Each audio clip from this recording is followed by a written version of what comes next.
नमस्ते दोस्तों। इस समय पूरे देश में दो चीज़ों पे बहस ज़्यादा हो रही है और ये दोनों घटनाएं हाल ही में हुई हैं। पहली, रामचरितमानस पे टिप्पणी, एक चौपाई को एक दोहे को लेके।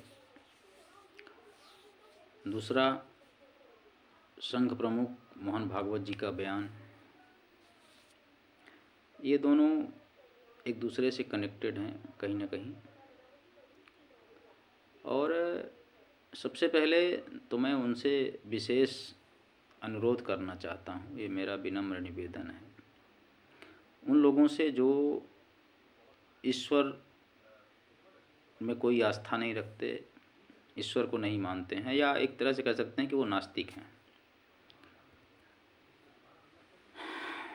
आप किसी भी भगवान को मत मानिए, आपकी स्वतंत्रता है, लेकिन ईश्वर के मानने वालों पर, उनकी आस्था पर चोट मत करिए।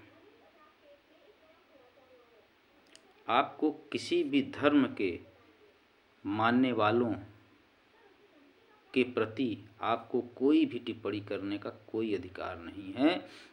क्योंकि आप उस चीज़ को नहीं मानते हैं। आप भगवान को नहीं मानते, मत मानिए। अब दूसरी बात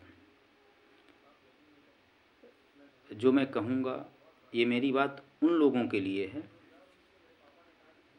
जो सकारात्मक दृष्टिकोण रखते हैं किसी भी रूप में।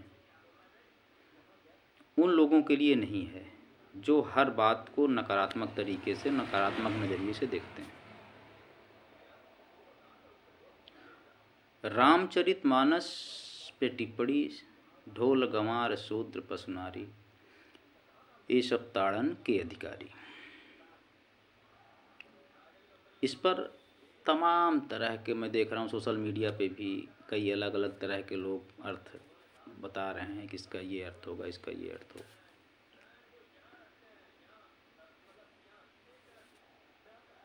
देखिए, किसी भी शब्द का अर्थ अलग अलग समय पे अलग अलग हो जाता है, उसका अर्थ बदल जाता है। और आप भी जानते हैं कि निश्चित तौर पे एक शब्द के कम से कम दो अर्थ होते हैं। एक उदाहरण दूँ मैं आपको। जैसे एक वाक्य मैं बोलूँगा, मारो मत जाने दो। अब जो सकारात्मक सोच वाले हैं वो क्या करेंगे, वो क्या सोचेंगे? उनके लिए कौन सा शब्द है?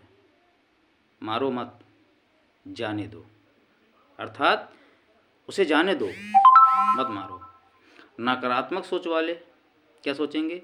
मारो मत जाने दो, यानी उसको मारो मत जाने दो। वाक्य एक ही है, मारो मत जाने दो। हमें कहाँ पे रुकना है, उससे उसका अर्थ बदल जा रहा है। हमारे बोलने के तरीके से उस एक वाक्य का अर्थ बदल जा रहा है। मारो मत जाने दो एक वाक्य है। इसी तरह से रामचरितमानस का जो दोहा है, चौपाई है, अलग अलग तरीके से अलग अलग सोच वाले अपना अलग अलग उसका अर्थ निकाल रहे हैं। इससे समाज का, देश का माहौल खराब होता है। हम आपस में, हमारे आपस में दिली दूरियां बनती हैं। तो ऐसे अब दूसरी बात में आता हूँ,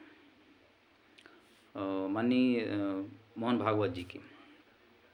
उन्होंने कहा कि जातियाँ भगवान ने नहीं बनाई है, पंडितों ने बनाई है।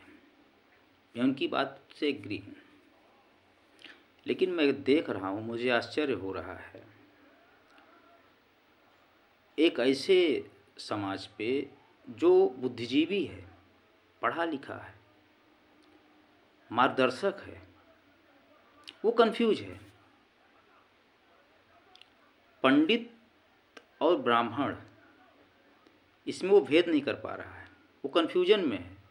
सबके अलग अलग बयान में देख रहा हूँ, सुन रहा हूँ कि ऐसे कैसे कह दिए, ब्राह्मणों ने क्यों बनाई, पंडितों ने क्यों। अरे भाई, पंडित का तात्पर्य होता है कि ज्ञानी व्यक्ति, जो किसी एक विशेषज्ञ हो, किसी भी विषय में विशेषज्ञ हो या विद्वान हो, स्कॉलर हो,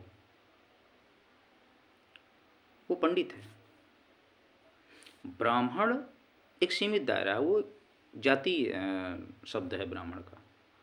लेकिन जो पंडित होता है, वो विद्वान होता है, वो जातियों से परे होता है। तो मैं ऐसे वर्ग को निवेदन करता हूँ कि आप अपनी कन्फ्यूजन को दूर करिए और ब्राह्मण और पंडित में भेद करना, उसके अर्थ को समझने का प्रयास करिए।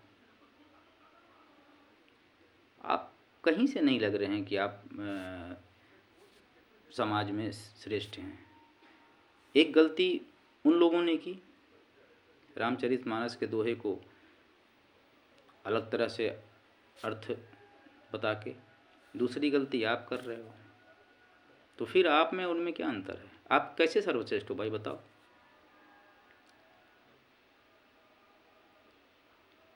आपके यहाँ थोड़ी लिखा है माथे पे कि आप ब्राह्मण उसके सर्वश्रेष्ठ हो। अरे भाई, विद्वता भी तो होनी चाहिए। आप कन्फ्यूजन हैं, बिल्कुल कन्फ्यूज हैं आप ब्राह्मण और पंडित में अर्थ नहीं कर पा रहे हैं, भेद नहीं कर पा रहे हैं। उस भेद है दोनों में। इसलिए मेरा विनम्र आग्रह है कि समाज में इस तरह के मतभेद ऐसी बातों पे नहीं होनी चाहिए, नहीं तो हमारा समाज बिखरेगा। मैं सोचता हूँ कि ज़रूर आप लोग इन सब विषयों पे सोचेंगे, और बिना सोचे समझे इस तरह के बयानबाजी करना मेरे ख्याल से कहीं से सही नहीं है। इसलिए समाज के जो अगुआ हैं, जो बुद्धिजीवी वर्ग हैं, बुद्धिजीवी वर्ग का हमारा मतलब किसी जात विशेष से नहीं है, वो बुद्धिजीवी कोई भी हो सकता है।